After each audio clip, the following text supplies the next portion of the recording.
বসন্তের এই সময়ে পুরো বাগান যেন লালে লাল। পলাশ শুধুই একটি ফুল নয়, এটি প্রতিবাদের প্রতিচ্ছবি। এই যে আগুনের মতো ফুটে থাকা লাল কমলা রং, এটা প্রকৃতিরই এক বিপ্লব। শীতের শেষে যখন গাছের সব পাতা ঝরে পড়ে, তখনই পলাশ জানিয়ে দেয় বিদায় ম্লানতা, এবার নতুনের অভ্যুত্থান। দূর থেকে দেখলে মনে হয় পুরো বন জ্বলে উঠেছে লাল কমলা আভায়।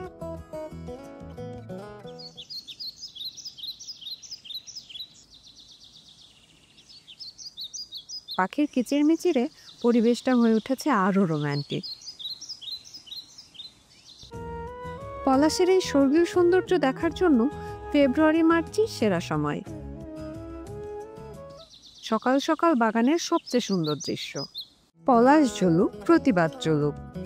ভালোবাসা করে আশা তোমার অতল জল শীতল করবে মরুভূমি।